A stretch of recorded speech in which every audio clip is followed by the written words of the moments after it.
This is Chapter 5, The Island Come True.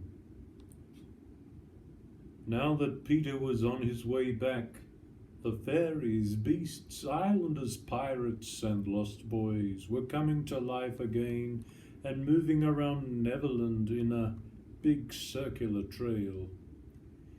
As the lost boys walked around the island, the pirates followed them. They were an ugly crew of nasty men led by Captain James Hook, who had an iron hook instead of a right hand. Hook was at his most frightening when he was being his most polite, and he was very dangerous indeed. The islanders followed on the trail of the pirates. Great Big Little Panther was their leader, and their brave princesses were Tiger Lily. Lions, tigers, bears, and many smaller wild animals came after the islanders, and after they had passed, a gigantic crocodile made its entrance. As soon as the crocodile had passed, the lost boys appeared again, because the procession had to continue until one of the groups stopped. The boys stopped first when they saw they were near home. "I do wish Peter would come back," they kept saying to each other. Then they heard the distant sound of pirates singing, and like rabbits they disappeared into their underground home. Only one boy, Nibs, stayed above ground. The pirates saw Nibs disappearing into the woods, and all of them apart from Hook and a pirate named Smee went after him. Hook sat down on a large mushroom with a heavy sigh. "I want to find Peter Pan," he said. "He cut off my hand and fed it to a crocodile, and it has followed me ever since, licking its lips for the rest of me.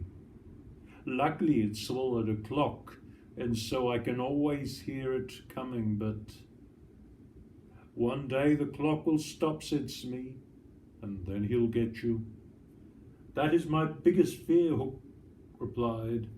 Since sitting down he had felt curiously warm. "Smee," he said, "this seat is hot." He jumped up and they examined the mushroom. They tried to pull it up, and it came away at once, for it had no root. Stranger still, smoke began to rise from the hole it had left. The pirates looked at each other. "A chimney," they both exclaimed. They had discovered the chimney of the lost boys' underground home. Not only smoke came out of it, but also children's voices. The pirates listened and then replaced the mushroom. They looked around them and noted the holes in the 7 trees. Hook had been searching for these entrances for a very long time. "Did you hear them say, 'Peter Pan's away from home'?" Smee whispered. Hook nodded. He stood for a long time lost in thought, and then a horrible smile lit up his face.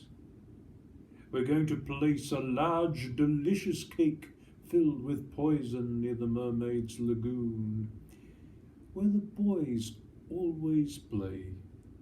They will find the cake and gobble it up, because, having no mother, they don't know how dangerous it is to eat unknown cake.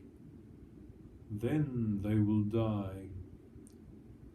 "It's the wickedest, prettiest plan I've heard of," Smee cried. Then another sound silenced them. It was a ticking sound. The crocodile, Hook gasped, and the 2 pirates ran away. When the crocodile had disappeared after Hook, the boys came up into the open again. Nibs, who had been above ground all this time, rushed over to them with a pack of wolves chasing him. Save me," he wailed, falling on the ground. "If Peter were here, he would look at the wolves through his legs," the boys cried. When they did this and began waddling towards the wolves, the whole pack was so frightened and confused that they turned around and fled. Then Nib sat up and looked around him. "I see a great white bird flying this way," he said, looking up at the sky. It was Wendy.